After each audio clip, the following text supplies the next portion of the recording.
өзім білесің ғой, марқұм ұлымды бала кезінен-ақ бетін қақпай еркін өсірдім. Не жеймін, не ішемін деген жоқ. 5 жасында ағасы Ерболаттан қалмай, әріп таныды. Директордың 1-ші сыныпты оқымай-ақ, 2-шіден басасын дегеніне көнбедім емес пе? Құрдастарымен бірге оқығым келеді деп, өзі де өтінді. Сол құрдастары түбіне жететінін кім білген? Әттең, 2-ші сыныпқа секірсе беру керек еді. Қатарының алды болып өсті. Мектебін алтын белгіге аяқтап, әлгі қаладағы универге түскенде кішігірім той жасап едік қой.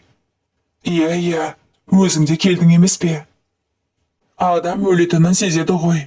Осы жолы қаладан келгенде, сол тойдағы фотосуреттерді шығарып әкеп, баяғы грамоталарының басын біріктіріп, төргі бөлмедегі шкафтың үстіндегі сөресіне әдемлеп жинап қойыпты. Сосын мені шақырып алып, 20 жасыма тым көп естелік, деп еді. Кететіні сезген ғой құлыным. Қайдан білейін? Қазір ойласам, өзегім өртенеді. Жылап қалтасынан орамалын алып, жасын сүртті. Сол күні не болды дейсің бе? Сен білмейді екенсің ғой. Әкесі екеуі күн ұзақ сыртта жүрді. Ауылдың жұмысы бітпейді ғой түге. Енді кәрі әкесіне кім көмектеседі? Сол күні күн батқанша жанында жүрді. Кешкісін әдеттегідей көшеге шығып кеткен. Ерболат оны түнде сағат 11-дің кезінде дүкен жақта құрдастармен жүргенін көріпті. Мен білемін, ана жүрегім сезеді. Ұлымның қалада оқығанын құрдастары көре алмаған. Сосын қасақана өлтірген. Сұмырайлар, жастарына жетпей арақ ішеді екен. Не оқымай, не жұмыс істемей, ата-аналарының мойнында отырған жетесіздер. Істеген қылмыстарын бірде-біреуі мойындамай отыр. Мен оларға көрсетемін әлі. Ұлымның айтқанынан қайтпайтын бір бетке мінезі бар. Өз дегенін істемей қоймайды. Онымен қоса спортпен айналысатынын да білесің. Құрдастарының айтқанына көніп, айдауына жүре беру керек еді ғой. Не істегендерін білмеймін. Сол түні қорқынышты түс көрдім. Қаптаған қара қарғалар, аппақ арғымақты тірідей жеп жатыр екен деймін. Құстарды үркітейін деп тас лақтырып едім. Өзіме қарай құжынап келе бастады. Айғайлап қашып үйге тығылдым. Есік терезені тарсылдатқан қарғалардың даусынан құлағым тынып, селкетіп оянып кеттім. Түнгі 2-3-тің кезі екен. Енді ұйқым келсейші.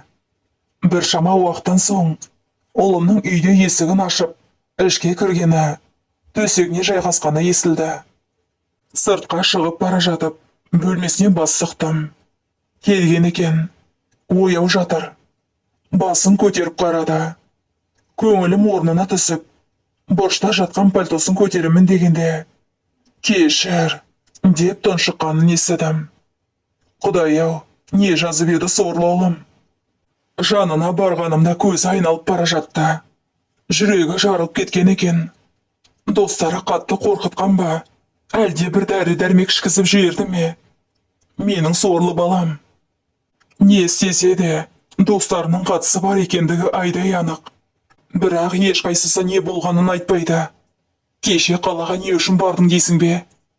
Несін жасырам көрші-ау. Сол түні ұлыммен бірге жүрген қылмыскер құрдастарының үстіне арыз беріп келдім. Олар менің баламды өлтіргендері үшін заң алдында жауап береді әлі. Емшіге де барып қайту керек. Мен бұны бұлай қалдырмаймын. Өз еркімен куәгерлікке келген жігіттің сот тергеушісіне айтқаны. Ол өзіміздің жиналатын жерге уақытында келді. Ол қай жер дейсіз бе? Қырманға баратын жолдағы көпір бар емес пе? Соның дәл жанында. Иә, жылқышы Биғайдың үй жағындағы. Негізі Биғайдың толық есімі Бейбітхан екен. Ол кісінің ата-анасы біздің көршілеріміз. Кей кездері түнде Бейбітхан мас болып. Иә, кешіріңіз. Көпірме? Жақсы. Жастар арасында ол көпір махаббат көпірі деп аталады. Мектепте оқып жүргенде біздің сынып табиғатқа саяхатқа шығамыз деп сол жерге барып, Өзімізбен бірге алып шыққан барлық тамақты жеп, түс ауа үйге қайтқан едік. Сол күннен бастап, махаббат көпірінің жанында жиналу әдетке айналып кетті.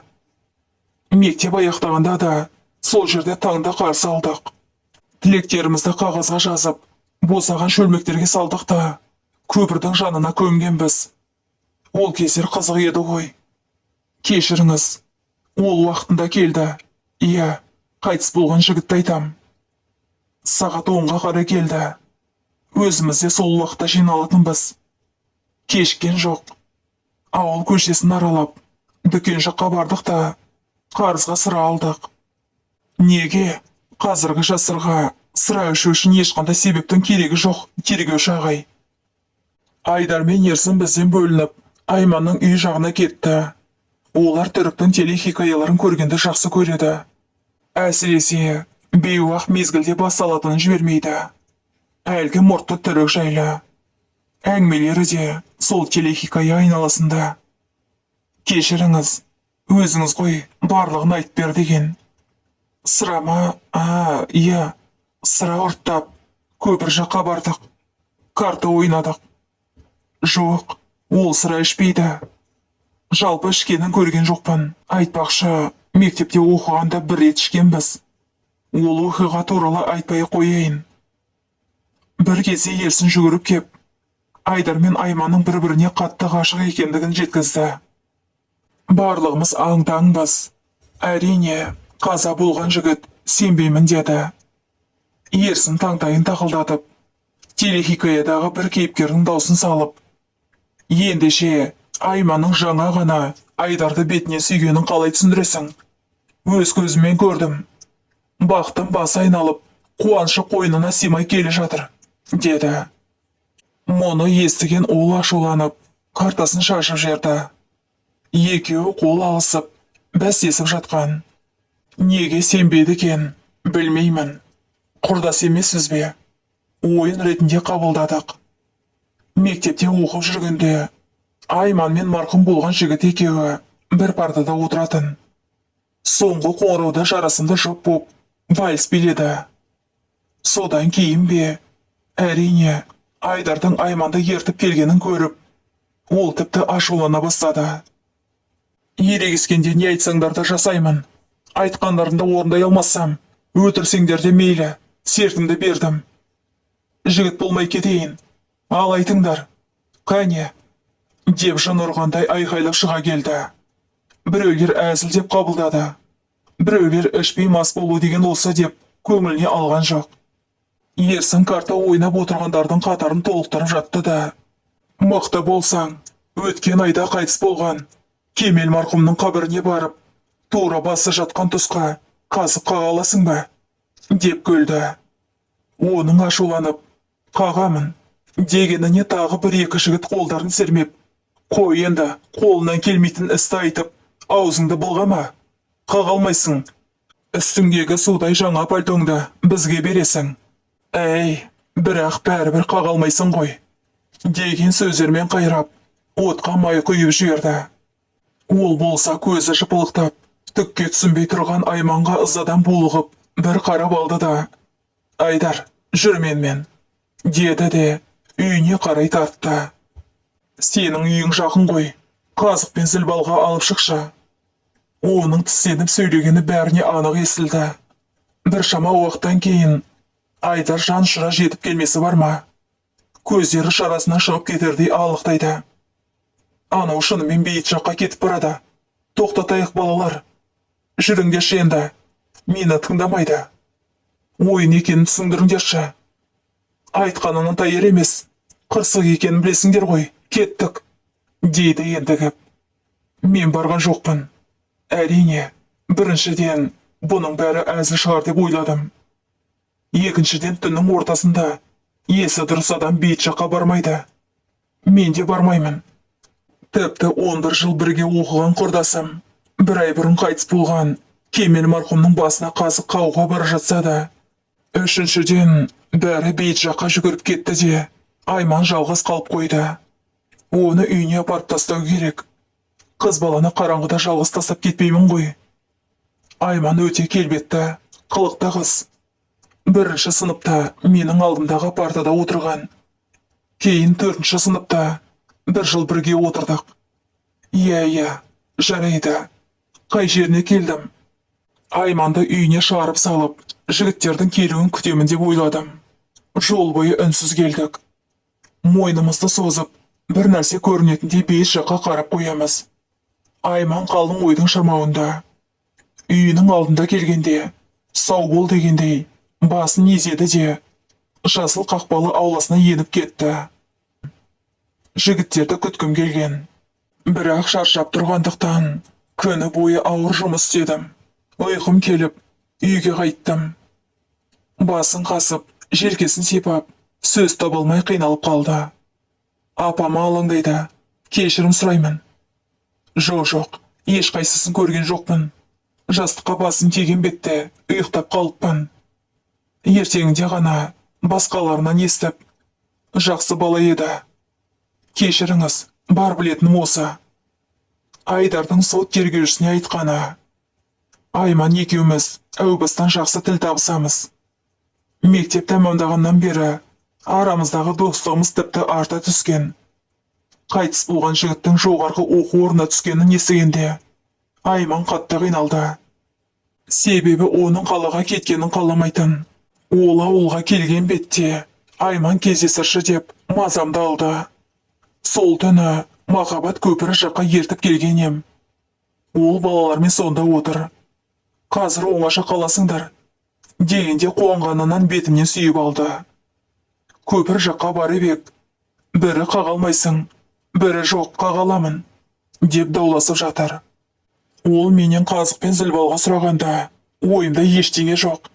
Үйден алып шықтым. Иә, қолымнан жұлып алды да бейіс жақты бетке алды. Себебін сұрап едім. Одан сайын ашуланып. Жігіттер мені Кемел марқұмның қабіріне қазықты түбіне дейін қағалмайсың деп айтты. Қазір көрсетемін. Мүмкін сен де қағылмайды деп ойлайтын шығарсың. Деп қалт тоқтап, отты көзін қадады. Сосын алған бақытына бұрылды. Қанша сабырға шақырғым келсе де, тоқтар емес. Еріксіз балаларға айттым. Шалынып сүрініп барлығымыз жетіп келдік. Ол өлгендер ауылына кейінен қосылған. Кемел марқұмның қабірі жанында тұр екен. Бізді көрген бетте жалма-жан қабірдің үстіне тізерлеп отыра қалып, 1,5 метрлік қазықты әлі шөгіп үлгермеген топырақтың құбыла жағына қолмен қадап, 2 тізесімен қысып алды да зілбалғамен ұра бастады. Аруақтар сарайының есігін қаққандай тұншығып шыққан зілбалға дауысы барлығымызды есеңгіретіп, орнымыздан қозғала алмай қалдық. Молаларда жаңғыртып, марқұмдардың мазасын алған әр соққы өмірдің соңғы секундтарындай дүрсілдеп жатты. Бір кезде ортасына дейін қағылып, әрі қарай батпай тұрған қазық кезекті соққыдан соң қабірге 2-3 қарыста еркін кіріп кетті. Барлығының құлағына жұмыртқаның жарылғандай үн естілді. Мен лоқсып жер сипалап қалдым. Басымды көтергенде үңіреген беттерден асылдап басталған дауыс ызыңдап, ырылдап, ұлып, қарқылдап, мияулап, маңырап, сай сүйегімді сырқырата бастады. Әрі қарай көп нәрсе есімде жоқ. Көз алдым тұманданып, ауылға қарай жүгірдім. Үйге жете сала, білетін дұғаларымды 100 қайтара оқып, кірпік айқастыра алмадым. Сол күні таңда атпай қойды.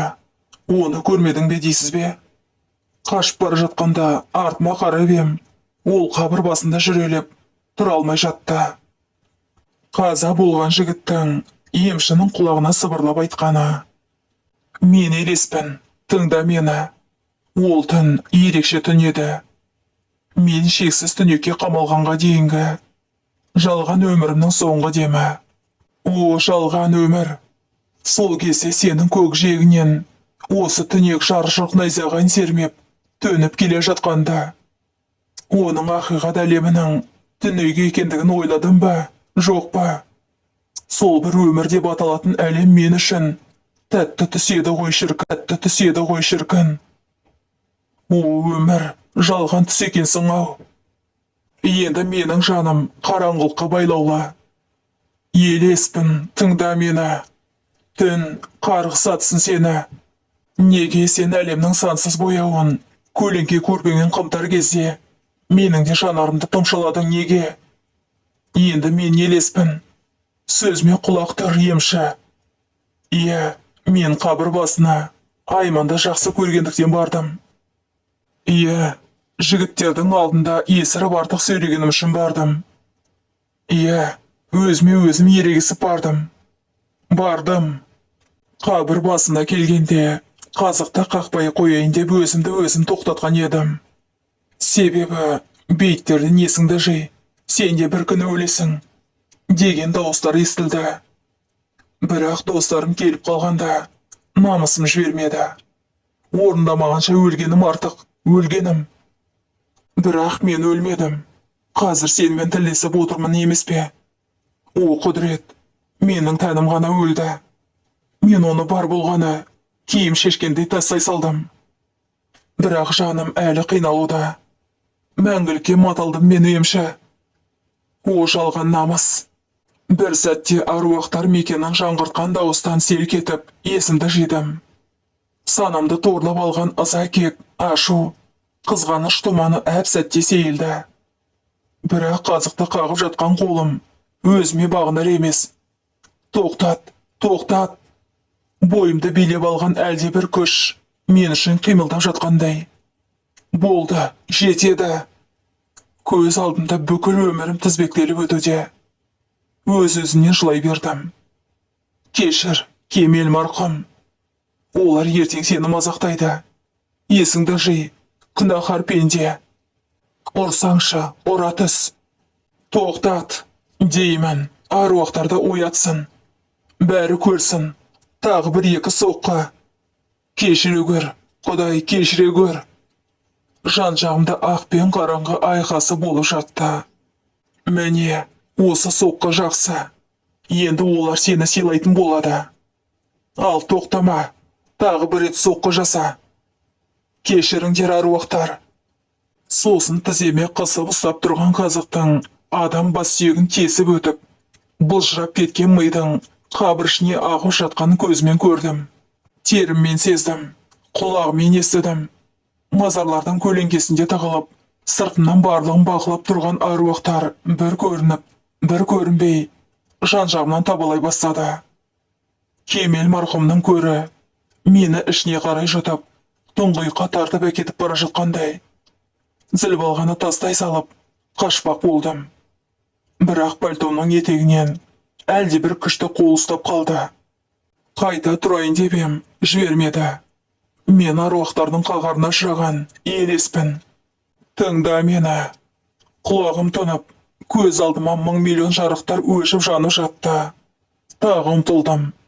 Аруақтар менің пальтомның етегінен ұстап алған. Өзіне қарай тартатын сында. Дауыстап жылап жердім.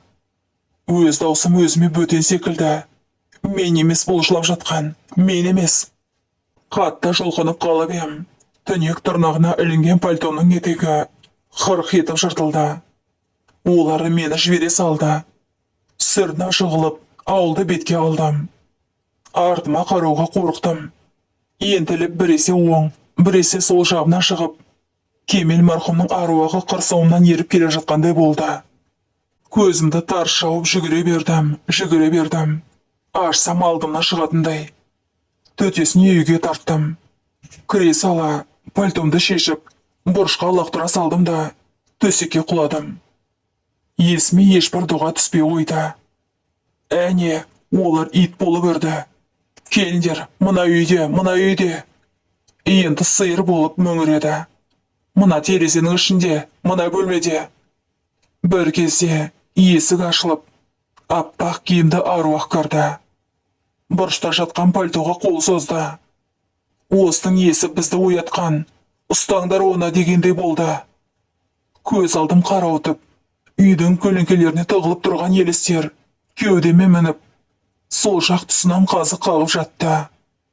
Мен тұншығып, мәңгілік мекеніме айналған осына өтінекке сіңіп кете бардым. Жеңгесінің күнделігіне жазғаны: бүгін марқұм қайнымның дүниеден өткеніне 40 күн. Көрші қолаң, туған туыстар келді. Қырқын өткіздік. Киімін тараттық. Ауыл мешінің бас имамы енді марқұм қайнымның жаны бұл үйдің табалдырынан шығып, қабіріне кетеді. Сол жерде ақыр заманды күтеді дейді. Жас өлім қай отбасына болсын ауыр тиетіні белгілі. Бауыр еті баласының өздерінен бұрын о дүниелік болғаны. Әсіресе ата-енемді қатты есеңгіретті. Ерболат та інісінің өмірден ерте өткеніне қатты қайғырды. Менің де ішім астан кестен.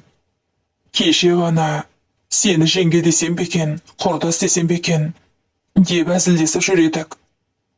Кеше қайнымның киімдерін ауыл азаматтарына тарату үшін реттеп жатқанда, арасынан күзде ғана сатып алған кашемир пальтосын тауып алдым. Оның етегі жыртық екен. Сымға іліп алған дей алмайсың. Сүйреткен, қиған ештеңе білінбейді. Бейне етегіне қазы қағып, тұрамын дегенде жыртып алған сияқты. Ұмытпай енеме көрсету керек, деп автор әңгімесін аяқтайды.